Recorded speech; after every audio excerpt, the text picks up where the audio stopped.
এটা রাজবাড়ির সামনের রাস্তা, অবস্থা টাইট, জলে জল।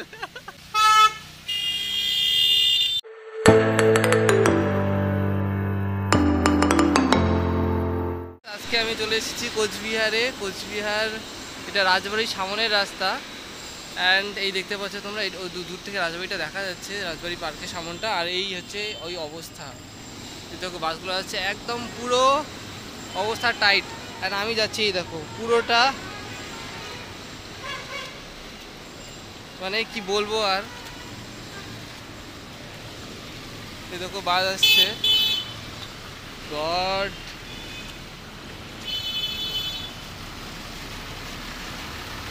পুরো ভেজা অবস্থা, জলে জল। এই দেখো মানে আর একটু হলেই সাঁতার কাটা যাবে মনে হচ্ছে। কন্টিনিউয়াসলি বৃষ্টিও পড়ে যাচ্ছে, আমি আজ ছাতা নিয়ে আছি, ঝিমঝিম করে বৃষ্টি পড়ে যাচ্ছে। এই দেখো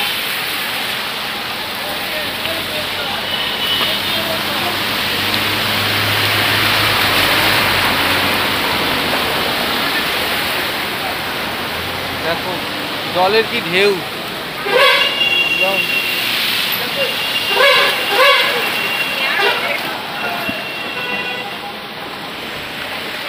তো চলো এই জল পার হতে থাকি। আর চলে এসেছি প্রায়, আর বেশি দূর নেই। তোমাদের সাথে গল্প করতে করতে জলটা পার হয়ে গেলাম। এই হলো কোচবিহারের অবস্থা।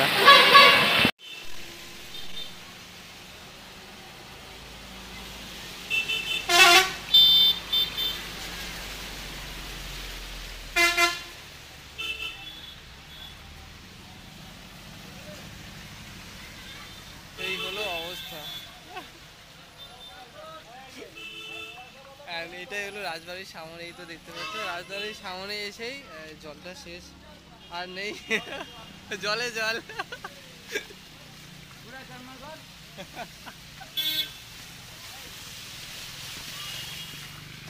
এই হলো অবস্থা কোচবিহারের।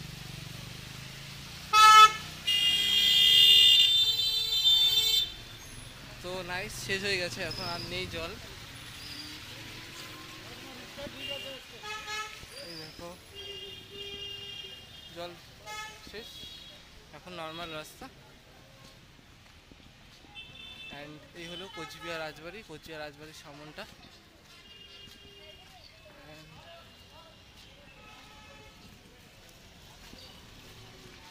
এখন ঠিক আছে, এখন আর জল নেই, আশা করি আর জল পাবো না। আমি রাজবাড়ির সামনটা একবার দেখিয়ে দিচ্ছি।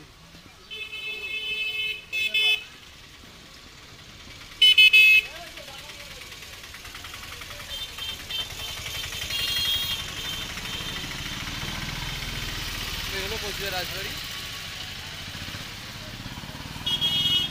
কোচবিহার রাজবাড়ির ভিডিও আগে থেকে করা রয়েছে, আমার ভিডিওতে চলে যাবে, আমার চ্যানেলে তোমরা কোচবিহার রাজবাড়ির ভিডিও পেয়ে যাবে। অ্যান্ড এই দেখতে পাচ্ছ কোচবিহার রাজবাড়ির ভিতরে যে পুকুরটা আছে সামনে, এই পুকুরটা এটাও কিন্তু জলে একদম পরিপূর্ণ হয়ে গেছে, একদম পুরো মানে লেভেল হয়ে গেছে, মাটির সাথে লেভেল হয়ে গেছে। এই দেখতে পাচ্ছ।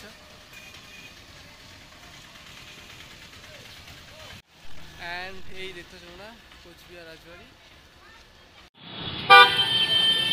তো এখন চলে এসেছি সাগরদিঘির পাড়ে। আর সাগরদিঘির পাড়টা দেখতে পাচ্ছ, মানে সাগরদিঘিটাও দেখতে পাচ্ছ জলে টইটুপুর হয়ে গেছে একদম।